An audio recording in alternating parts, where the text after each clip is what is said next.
Welcome back. It's another Wednesday night Bible study, and I'm glad to be able to share some things with you today. Snowy week last week, back to church this week. It's 68 degrees outside. This is Tuesday afternoon when I'm doing this. This is crazy weather, isn't it? Well, nothing crazy about Bible study, but it is intense sometimes and trying to understand it. And we're going to be in a passage tonight that's a little difficult to understand. I'll try to teach it as clearly as I can, make applications that we need to, and try to figure out what in the world Peter is getting at. All right, 2 Peter chapter 2, and we'll be starting at the end of verse 3 through verse 10, first part, 10a. I've got something written back here. This will help you a little bit. I'll just mention it. If then, and then I've got angels, flood, Sodom and Gomorrah. That's how you spell Gomorrah, by the way. Lot, then you. If angels, flood, Sodom, Gomorrah, Lot, then you. Keep that structure in mind. This passage, almost from the top to the bottom, is a long conditional sentence.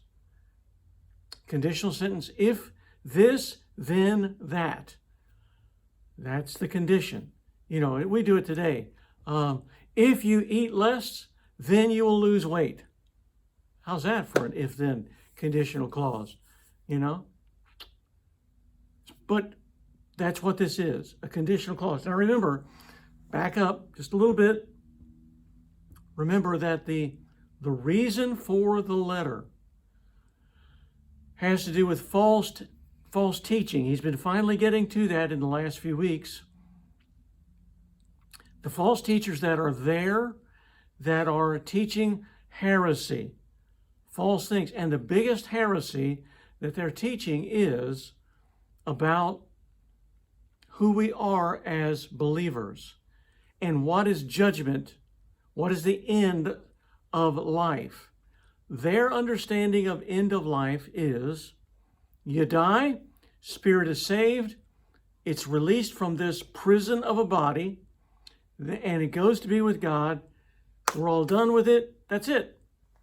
That's it. Because the most important thing is to be with God. And your spirit is saved through Jesus. And once it's released from this old body, this sinful, useless, terrible, no good, ain't never going to get you anywhere body, so much the better. And that's it. It goes against a couple of things. One is the resurrected body of Jesus Christ.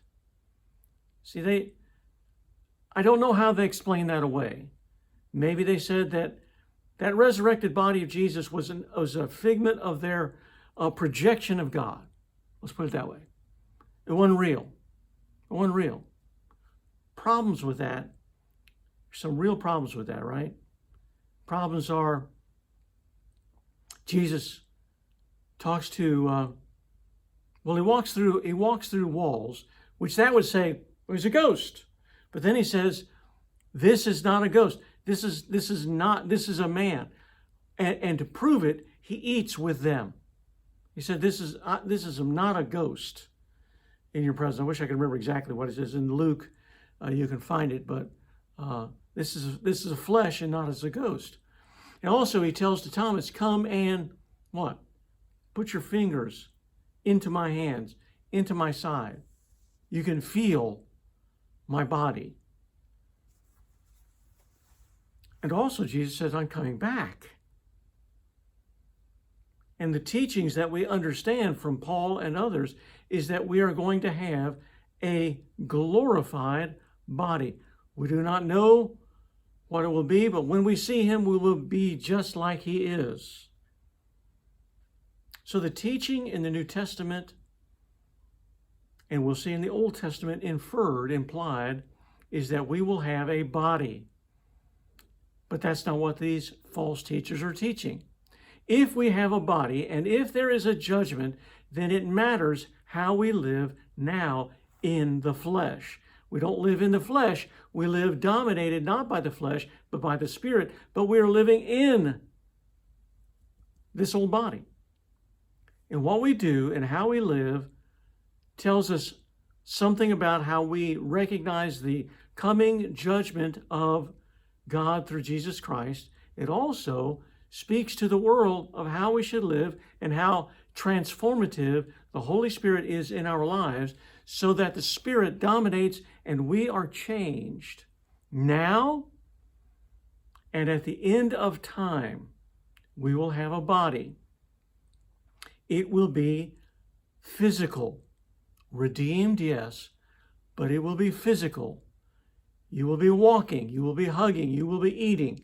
You will have all the characteristics that we have now, plus an incredible amount more.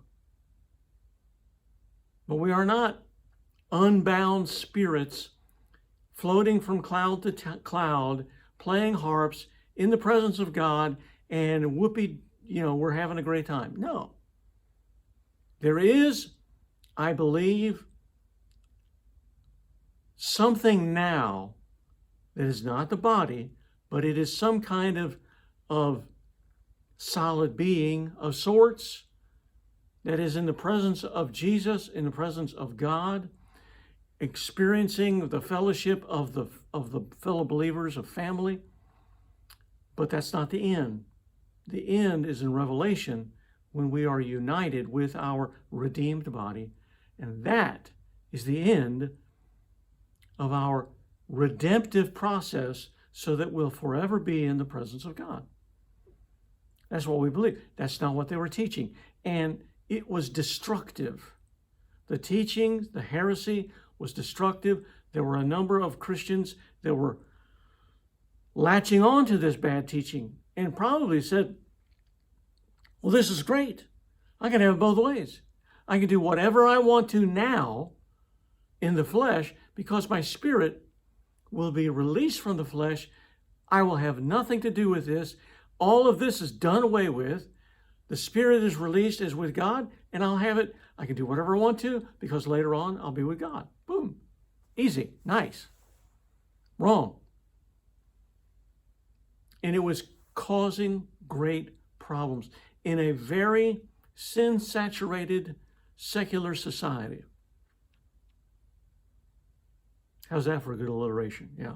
Sin-saturated secular society. This is where they were living. This was the influence they had come out of, many of them, and were tempted to go back into. So, let's start in verse 1 again, just to give you that. There are indeed false prophets among the people, just as there will be false teachers among you.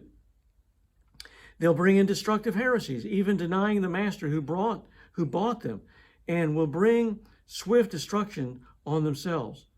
Many will follow their depraved ways. Remember that word depraved, all right? Sexual. That's what he's talking about. Sexual ways. Incorrect sexual ways. Depraved sexual ways. And the way of truth will be maligned because of them. They will exploit you in their greed with made-up stories. All right, now that's the pronouncement. Heresies among you, they are among you, they're trying to pull you away. And here was the problem. We see it coming up. But the implied problem that we see is that, okay, if that's true, then why is God allowing them to exist? Why is God not doing something about them? Why is God not bringing judgment upon them? Let me find this verse real quick in Genesis. Keep my finger there if I can. Genesis 18. Now I lost it. Doggone it. Let's see if I can find it. Here it is. 18:25. Okay? And the setting, which is kind of interesting, is Sodom and Gomorrah and Lot. God tells Abraham that he's going to destroy Sodom and Gomorrah. but he knows his nephew Lot is living there, and he says, you shouldn't destroy it because of a righteous man. You can't do that. Here's what he says. You could not possibly, this is Abraham speaking to God. You could not possibly do such a thing, destroying Sodom and Gomorrah. You could not possibly do such a thing, to kill the righteous with the wicked, treating the righteous, Lot, and the wicked alike. You could not possibly do that. Now here it is. Won't the judge of the whole earth do what is just? There's the crux of the problem. Will not the just God do what is right? What's going to happen? Here we are being opposed, struggling with these things. Why, God, aren't you doing something? Why are you letting this go on? What follows then? Peter has already said there have been and are now false teachers among you. They're going to lead you astray. You're thinking that why should God let them get away with it? And as far as judgment, well, they say they're Christians, and what's going to happen at judgment time? It's a real struggle they're having within themselves about why does God let these things go on? Or at judgment, will God, if they're Christians and they do bad things now, is he not going to be worried about that later? And verse 3b, second half of it. Their condemnation pronounced long ago is not idle, and their destruction does not sleep. What's he saying? He's saying, hey, get a grip. God knows what he's doing. God is not sleeping. He's not slumbering. He's not idle. In fact, he's going to talk about that a little bit later in chapter 3, about the delay of time with God and why it's there, but it is because of grace that he is delaying, not because he's sleeping. I don't know about you, but there are times I'm reading a book and man, my eyes get heavy and I'm out. You know what I'm talking about? That's not God. He never slumbers nor sleeps. Isaiah, I think. That's who God is. He knows exactly what he's doing and what he's doing. Now, what follows is this long conditional sentence. If, then. And what Peter is going to try to point out to them is what God has done in the past, in the Old Testament, gives us information on what he's going to do in the future and in the present as well. He'll put that in there. He's going to give us past, present, future. He's going to dwell a lot in the past, and he's going to point out 3 important events of judgment. Now, there's a lot more. These are 3 big ones. 2 of them we know quite well. The first one, that's what I'm going to have to explain to you, okay? So, let's look at it. Verse 4. For if, there it is, circle it, if God didn't spare. Oh, by the way, look at that, didn't spare.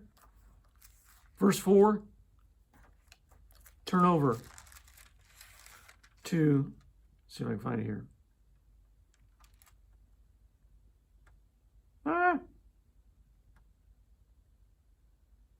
I've lost my place. I underlined it. I've got so much written in here, but I think in verse, I cannot find it.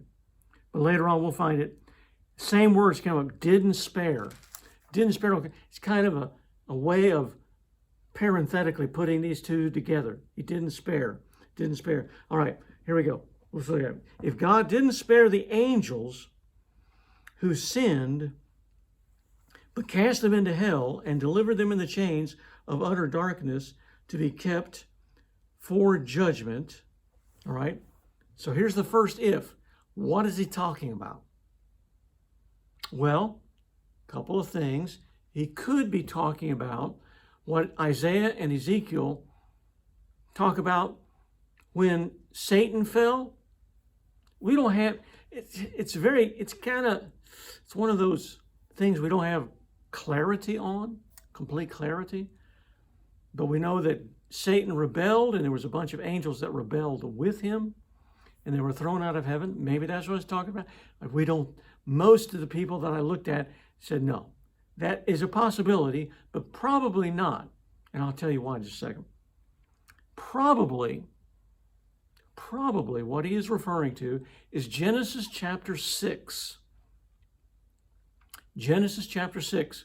These are the sons of God who saw the women on earth, and they were excited, and they went and they married them, they lived with them, they had children by them, and those children later on became the giants like Goliath. But they weren't supposed to do that. And they were judged for their sin. Again, it was a sexual sin. Remember the word depravity? We're going to see that come up a little bit later. This is what the false teachers ultimately are leading them to sexual promiscuity, and they would, because they're saying this body doesn't matter, and they were leading them in that direction. And here you have the angels, that the sons of men, or sons of God, that were angelic. Now, where does it come from? Well, chapter 6 is what we understand, but you have to look at some pseudepigrapha. You remember that word? Some false writings, some intertestamental writings that the Jews relied very heavily on, and Peter apparently did too. And their interpretation of Genesis 6, verses 1 through 4, is first Enoch. Now, there is no first Enoch in the Old Testament. We know Enoch, but it was an intertestamental pseudepigrapha that talks about this. Now, why do we think that's this? Because we also think back in 1 Peter, you remember when Jesus preaches to the spirits in prison when he's resurrected. If you remember, I said this was Genesis chapter 6, verses 1 through 4, first Enoch. Same thing. Probably the reference there. All right? Are you clear on that?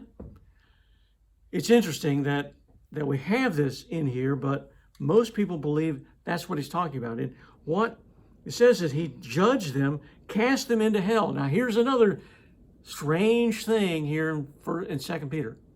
The word hell here is a specific Greek word that is used in mythology. The word is Tartarus.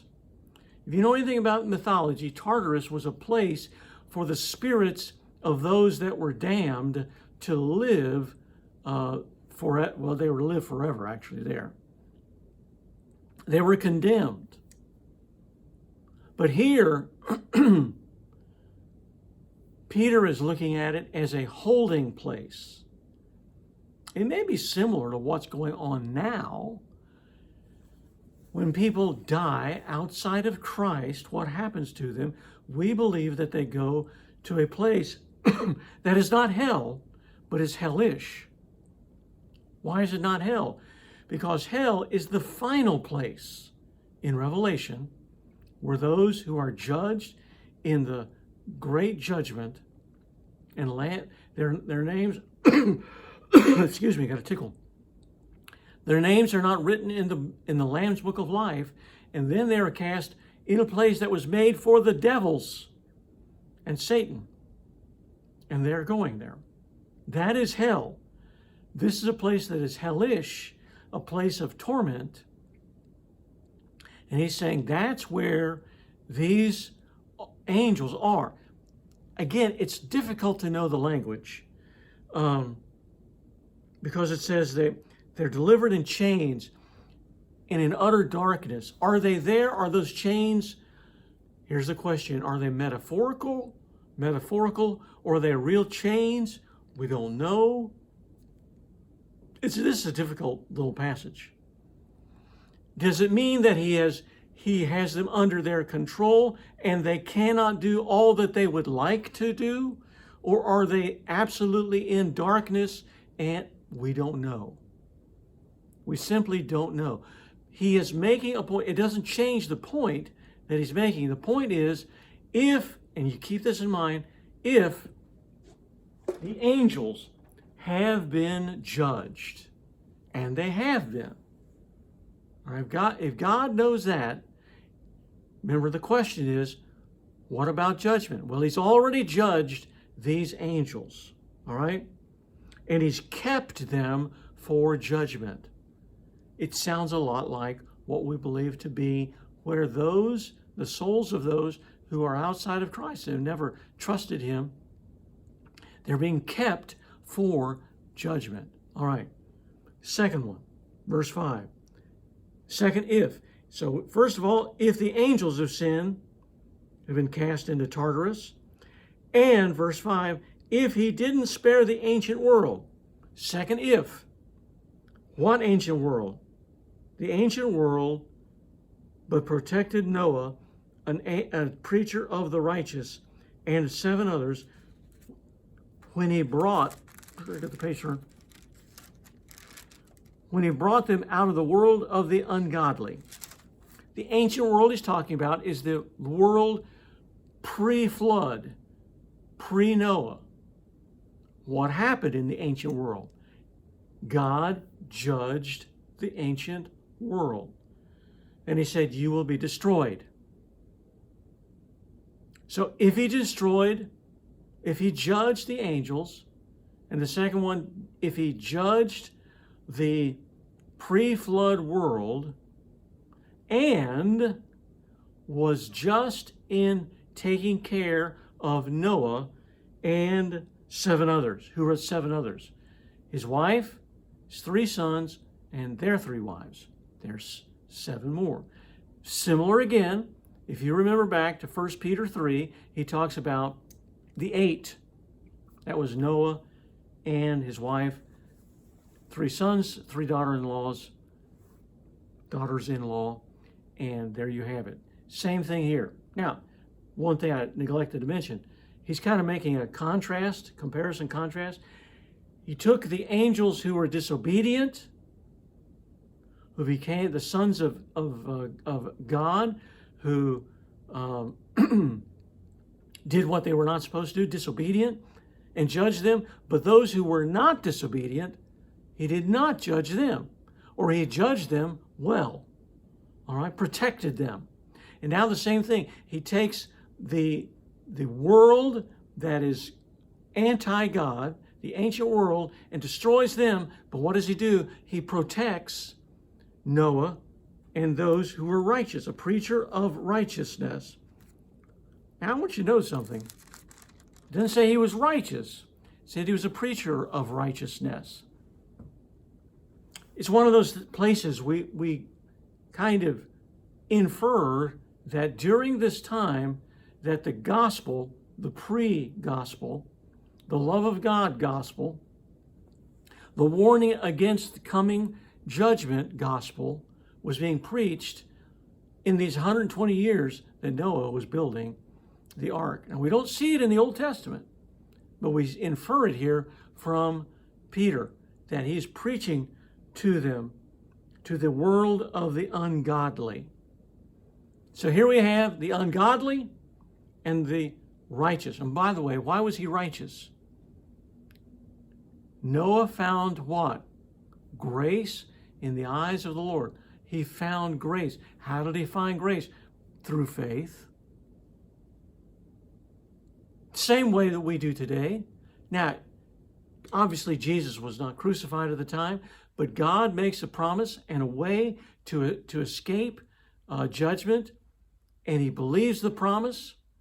He believes pre-Jesus. We believe post-Jesus, but we believe in the same promise. Jesus is the ultimate promise of God given to us. And so Noah believes in a pre-Jesus faith. We believe in a post-Jesus faith. And both the believing in a God that promised deliverance is righteousness, given by grace. He's not righteous because he did righteous deeds. He's righteous because he found grace in the eyes of the Lord. So, first, ifs. If he judged the angels, and if he judged the pre-flood world, if he took care of the angels who are obedient, and if he took care of Noah, who by faith was righteous, now comes the next one. Another if. Verse 6, and if he reduced the cities of Sodom and Gomorrah to ashes and condemned them to extinction, making them an example of what is coming to the ungodly. There's the word ungodly again. What is ungodly? Those who are without God. And what's the comparison? Remember, keep it in mind. Why he's telling these stories is because the people that Peter is writing to are experiencing false teaching of the ungodly. They're preaching a false gospel. It is ungodly to preach a false gospel. You got it? And so he's saying, here's an example of what happens to the ungodly angels, the ungodly primitive world pre-flood, and now the ungodly cities of Sodom and Gomorrah. Now, what was Sodom and Gomorrah known for? Sexual sin. There you go. Implication's pretty clear. You destroy God's direction on how we are to live our lives sexually pure, because this was one of the big deals. If this flesh doesn't matter, do whatever you want with it. Go anywhere you want to, anyone you want to with. But he's saying, no. That's ungodly. You're going against what God has said about how we should behave in the flesh. This is what happened to Sodom and Gomorrah, and what happened? They were judged in a mighty way. They were blown to smithereens. They were reduced to ashes, condemned them to extinction. There was nothing left of Sodom and Gomorrah. And now he's going to go to the positive side. Verse 7, if he rescued Lot, distressed by the depraved behavior of the immoral, for as that righteous man lived among them day by day, his righteous soul was tormented by the lawless deeds he saw and heard. Now, this is a little difficult again, because we know a little bit about Lot, don't we? We've learned it in our Bible studies from various places that Lot, what did he do? He left Abraham, and when he left Abraham, he looked and he found a beautiful plain that was really nice. And he said, Abraham, you take the desert, I'll take the nice, fertile plain. But it was Sodom and Gomorrah. Sodom and Gomorrah that disavowed God, did what they wanted to, and slowly, remember he lived outside the city, slowly moved into the city, became an important person of the city. But here it's saying that he was a righteous man, lived among them. His soul was tormented by the lawless deeds he saw and heard. It gives you a little bit, again, of the teachings that the Jews interpreted of the Old Testament, and they saw that Lot was a righteous man. Was he? Well, I think Peter is making a point that he was a righteous man. He trusted in God, and yet he compromised by going into that city. And as he was in that city, it hurt him, but he still stayed there. He didn't do anything about it. You know what it sounds a lot like? It sounds a lot like the American church. We see things, but it doesn't change us.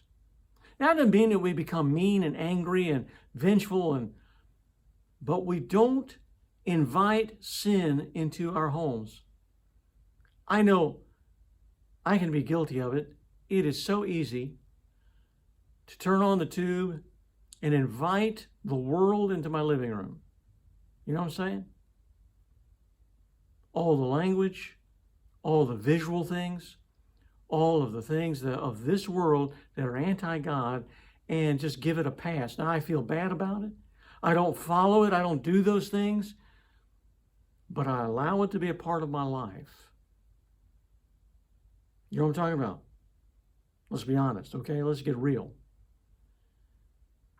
We're a lot like Lot. And so here's Lot. He's struggling, but he is a righteous man. Now, why is he righteous? Is he righteous because of what he does? No, can't be, because that's not the Bible. He's righteous because of who he has trusted in. And he's still trusting in God, but it's not changing him. And even in that weakened faith of Lot, God is still righteous in the way that he protects him, even in a city of depraved, remember that word, we saw it earlier, depraved behavior. Verse 9. If the angels were judged, if the primitive world was judged, if Sodom and Gomorrah was judged, and if Lot was taken care of, finally we get to the then. If then